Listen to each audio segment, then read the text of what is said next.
Primeira pergunta é: você sabe qual é o seu propósito de vida? Essa é a primeira pergunta que eu te faço. Qual que é o propósito da sua vida nessa terra, para com Deus, para com o próximo? Por que que você está nessa terra? O que que você está fazendo aqui? Qual é o seu propósito de vida? O que que você está fazendo para entender quem é você?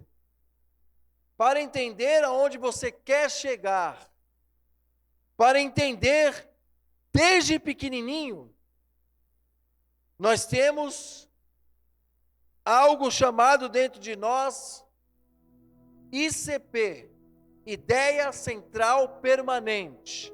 Desde pequeno nós temos algo dentro de nós que já grita em nós, para que quando a gente crescer, Deus venha usar esse potencial em nossa vida.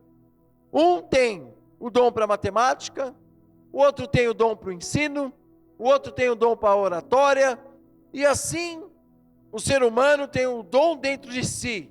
O outro é pacificador, aquela pessoa que consegue transmitir paz, tranquilidade. O outro fala bem, né? Então, nós temos essa ideia central permanente dentro de nós, desde pequeno. Desde pequeno você vê aquela criança já brincando com as bonecas, ensinando elas, mostrando ali na lousa, uma futura professora, uma futura oratória, não sei. Mas nós temos a ideia central permanente dentro de nós. Basta a gente saber como utilizar isso, aprender quem nós somos e por que nós estamos aqui.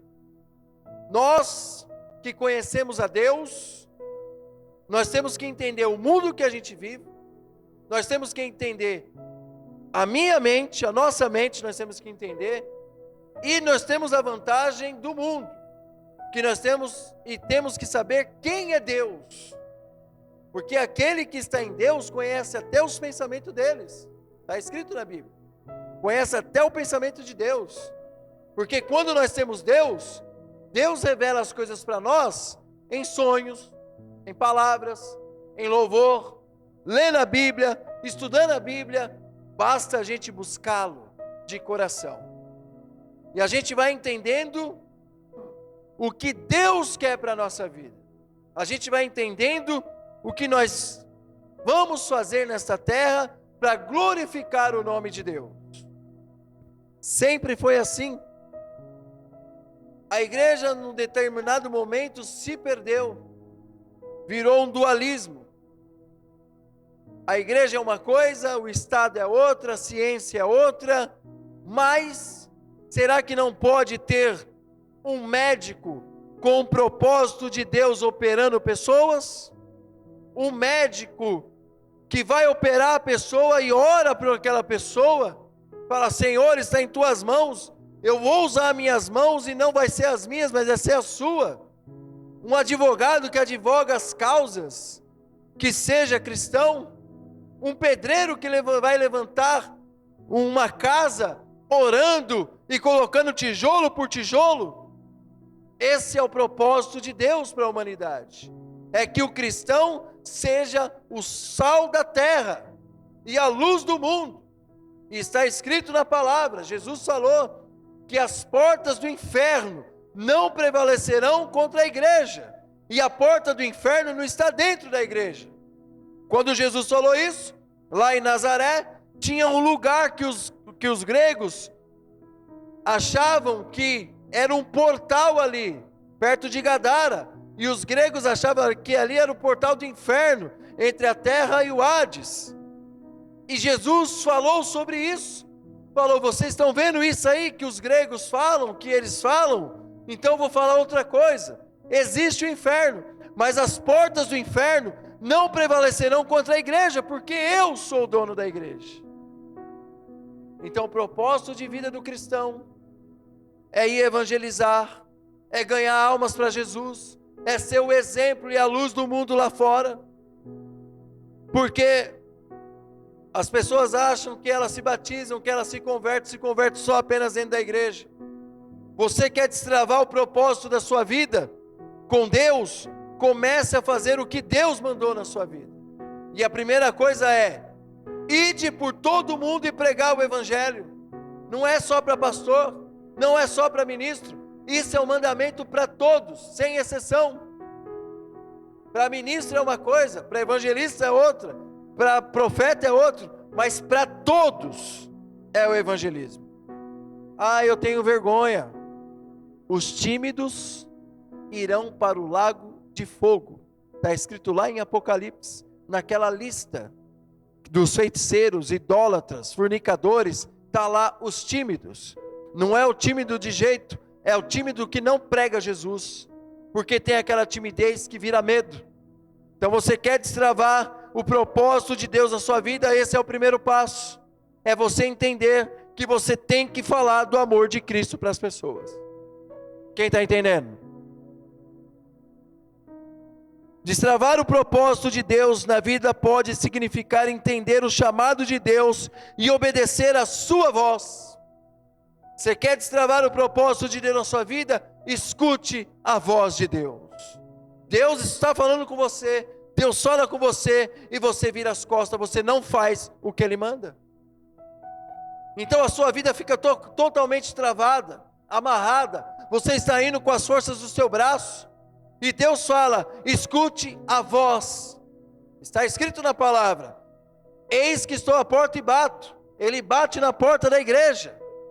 Ele bate na porta da igreja.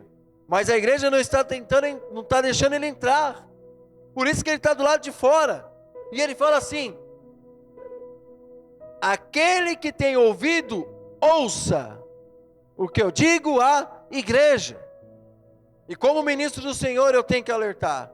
Jesus está falando nesta noite, e que você tenha um ouvido para ouvir o que Ele está dizendo a você. Não apenas fique sentado no banco, não apenas faça o que você tem que fazer, dançando, cantando, pregando, não. Fale do amor de Cristo aonde você estiver. Seja a luz do mundo.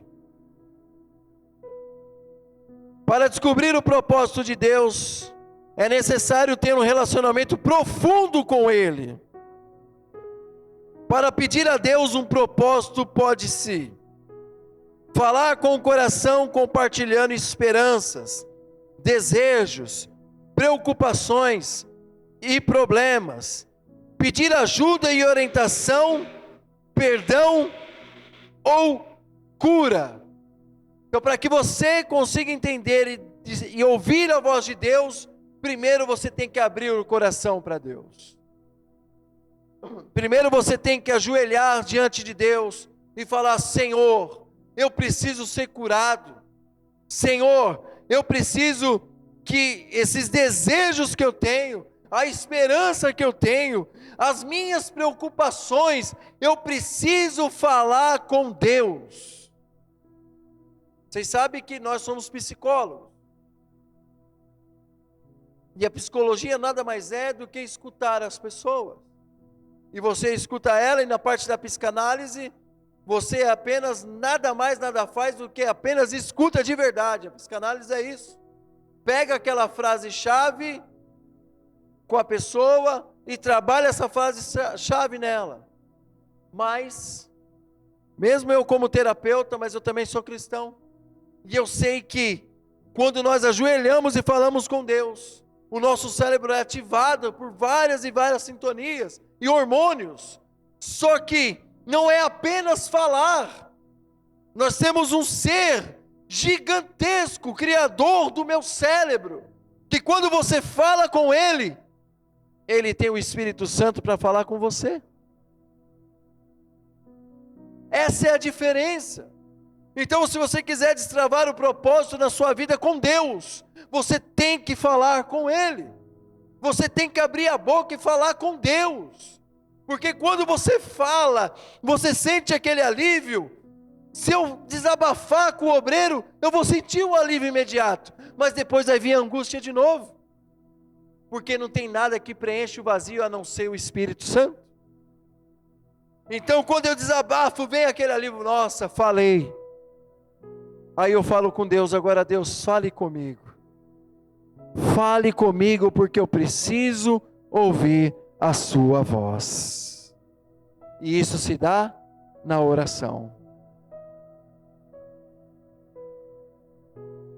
Salmo 138, 8. Alguns versículos da Bíblia que estão relacionados com o propósito. O Senhor me vingará. O teu amor é leal, Senhor. Permanece para sempre. Não abandones as obras das tuas mãos. Quem é a obra da mão de Deus? Nós. E literalmente da mão de Deus, porque Ele desceu lá no barro e nos fez. Nós temos a digital de Deus em nós. As outras coisas, os animais, a terra, os planetas, tudo foi pela palavra. Mas nós fomos pelas mãos dele. E ele fala: não abandones as obras das tuas mãos. Que lindo, né? Jeremias 29, 11 a gente já leu. Salmo 25, 14. Salmo 25, 14.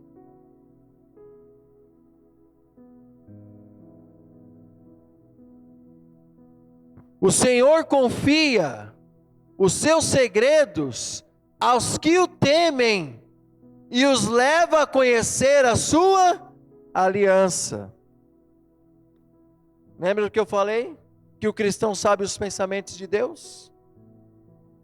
Os segredos de Deus. Ele não vai contar para qualquer um. Ele vai contar para aquele que confia, aqueles que temem nele.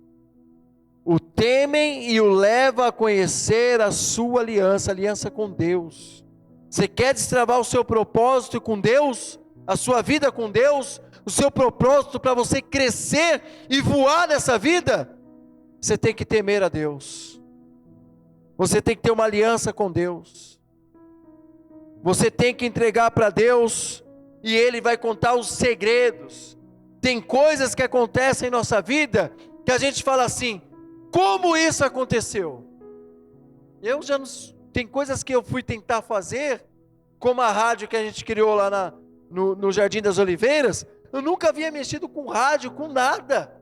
E Deus mandou uma sabedoria tão grande que eu consegui colocar uma rádio no ar e viver, e a gente transmitir, e pastores iam lá fazer programa de rádio, e eu nunca tinha feito isso. Mas é a minha inteligência?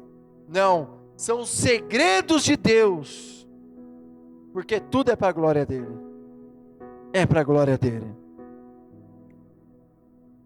Para destravar o propósito de vida, é possível fazer uma reflexão pessoal e investir no autoconhecimento. O propósito de vida é um objetivo que motiva a pessoa a focar seus esforços para alcançá-lo. Ele dá sentido e direção à vida e impulsiona as ações e decisões. Algumas dicas para descobrir o propósito de vida são: refletir sobre o que se deseja se fazer e perguntar: quem eu desejo ser?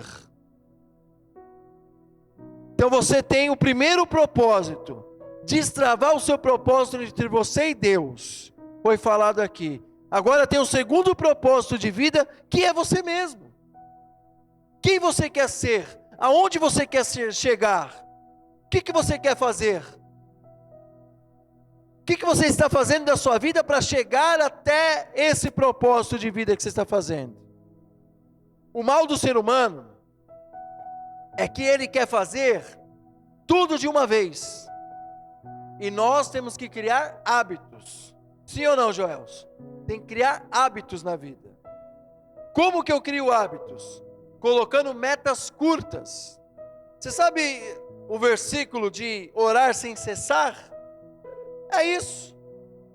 Paulo, ele mostrou para nós que ali são hábitos. Eu começo orando 5 minutos, depois eu estou orando 10, depois eu estou orando 15, depois eu estou orando meia hora, depois eu estou orando 1 hora, depois eu estou orando 2 horas. São hábitos. E eu preciso colocar metas na minha vida que eu consiga alcançar. Vamos dar o exemplo que vai acontecer muito agora no final do ano. Em janeiro, eu vou começar a academia. Não é assim?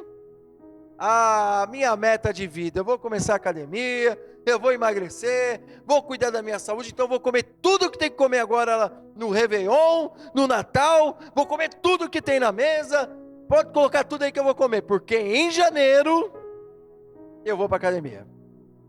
Eu vou, pode ter certeza.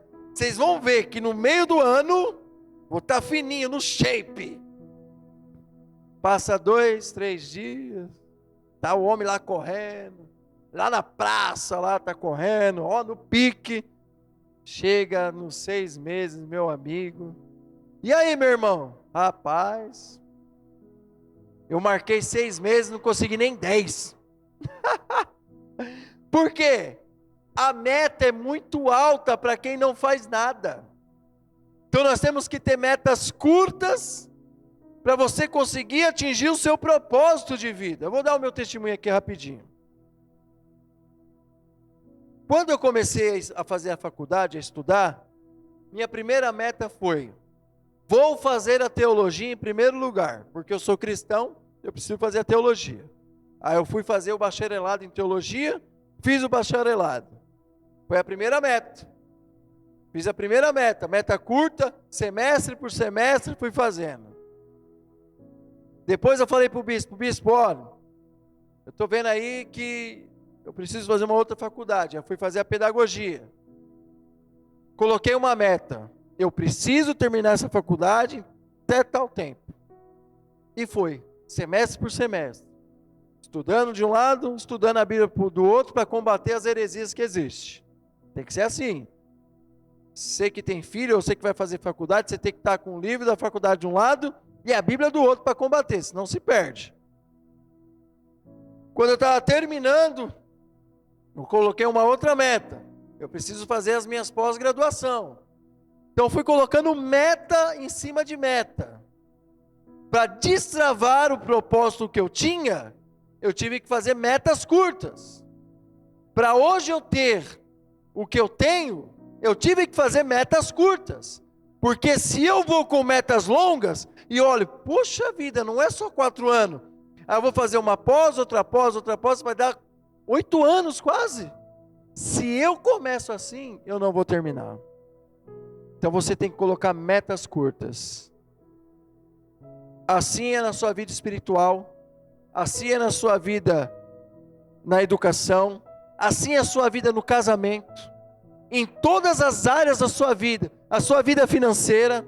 Não adianta você achar que você vai ser um empresário e explodir, não, porque se você estudar um pouco, você vai saber que uma empresa, para ser chamada de empresa consolidada, é 6 anos no mínimo, 6 anos, você tem que estar lá, trabalhando, quando dá 6 anos, você vai ter uma empresa consolidada. Assim é com o casamento, assim é na sua saúde. Você tem uma meta, não, agora eu estou hipertenso, eu estou diabético, meu coração, aí você quer já colocar um monte de coisas. Começa devagar, exercícios leves, aquele chá natural, que as coisas vão baixando, a glicemia vai baixando, o colesterol vai baixando, poucas metas. Aí a gente vai conseguir atingir o propósito de vida. Quem está entendendo? Isso tudo é o Espírito Santo de Deus, que parece uma besteira, mas se a gente tiver com o Espírito Santo de Deus, ele vai nos moldando assim, ó. Vai falar, opa, Eric, você está saindo do propósito, o propósito não é esse, você já está perdendo o foco, segura esse TDAH aí, você está perdendo o foco, ó, você tem que vir para cá, meu amigo, esse é o propósito, o que Deus falou para você? Ah, Deus falou para mim que eu ia atingir ali, aquela mesa. E por que você está indo para o outro lado? Quem já assistiu aquele filme O Pelegrino? Já assistiram O Pelegrino? Não? Então procura. O Pelegrino, o evangelista fala para ele qual é o caminho para chegar até a cruz, até a salvação. No meio do caminho, vou dar só um pequeno spoiler, ele começa a conhecer o falso pregador, as luxúrias, essas coisas, e ele começa... O evangelista fala para ele, ó, vai por aqui, e ele começa a pegar atalhos, E ele começa a cair na lama, começa a ver demônios. Aí o evangelista aparece para ele de novo e fala: olha, você saiu do caminho, o seu propósito para chegar até a cruz é ali. E ele começa a entender o propósito. E nessa caminhada que ele está trilhando, vários estão do lado dele. Fala: não, eu conheci um caminho ali, é mais rápido. Eu conheci outro caminho aqui, não, é mais rápido. Não, você não precisa subir aquele monte, é só vir por aqui. E o filme começa a mostrar aqueles que vão caindo, e ele com toda a dificuldade, mas segue o propósito, ele consegue alcançar. Então, você que está aí, me ouvindo hoje, segue o propósito de Deus para a sua vida. Primeiro a vida espiritual, e depois você começa a fazer os propósitos na sua vida pessoal. E não existe sorte, existe preparação. Me preparo, aí vem a oportunidade, estou apto pela oportunidade, aí o seu propósito de vida começa a destravar. Ou seja, você tem que buscar conhecimento, você tem que buscar coisas maiores para você. Deus, na sua infinita sabedoria, Ele deixou na Bíblia vários casos de pessoas que teve que crescer primeiro, para depois Ele chamar. Foi assim com José, foi assim com Daniel, foi assim com Davi, foi assim com Gideão, foi assim com vários. Primeiro Deus preparou, eles entenderam o propósito. Estou lascado, estou ferrado, estou sem dormir, estou sem comer direito, mas esse é o propósito. Passando necessidade, estou pregando, parece que ninguém está ouvindo, mas esse é o propósito. Seguir, porque foi isso que Deus falou para você fazer. Quem está entendendo? 1 Coríntios 10, 31, para a gente orar. 1 Coríntios 10, 31.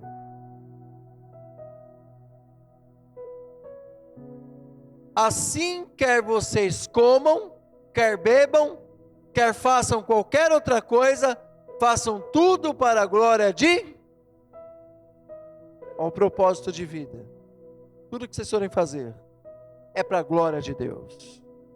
Não existe troféu, não existe medalha, não existe nada disso. É para a glória de Deus. Se alguém vier me dar um troféu, sei lá, você pregou bem, você fez um bom estudo, falar: meu amigo, pega esse troféu, derrete e vai comprar alimento para os pobres. Simples assim. Porque a glória é de quem? De Deus. Salmo 100, versículo 2. Salmo 100, versículo 2.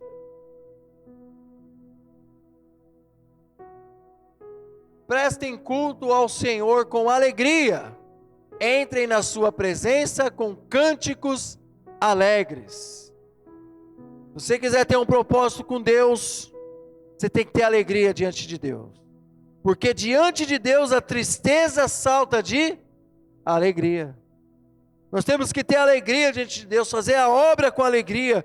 E assim o propósito de Deus é destravando na sua vida. Parece que é uma coisa amarrada. Você faz amarrado, você faz por obrigação.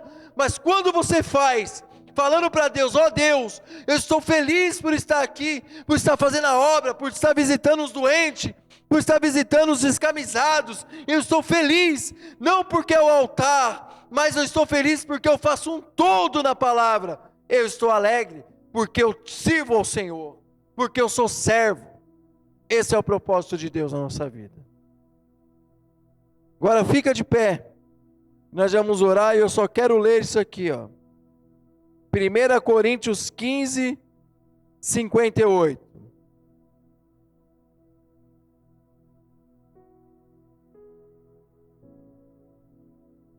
Portanto, meus amados irmãos, mantenham-se firmes, inabaláveis, sejam sempre dedicados à obra do Senhor, pois vocês sabem que no Senhor o trabalho de vocês não é inútil. Então, quando eu faço a obra do Senhor, não é inútil. Deus não deve nada para ninguém. Ao contrário do meu trabalho lá, pode ser que amanhã ou depois eu seja mandado embora, eu tenha ingratidão, mas Deus não.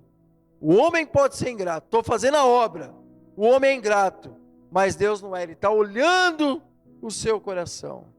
E sabe o que Ele está fazendo? Planejando o seu futuro lá no propósito que foi traçado. Amém? Sua paciência e fé são necessárias para herdarem a promessa. Hebreus 6:12. Sua paciência e fé são necessárias para herdarem a promessa. Quem entendeu a palavra? Para você destravar o seu propósito, você vai ter que ter paciência, vai ter que ter fé, vai ter que se entregar a Deus, porque senão você vai só destravar o propósito de vida, como o mundo faz, mas não vai ter paz necessária. Amém? Eu queria que você saísse do seu lugar, viesse aqui na frente, ó.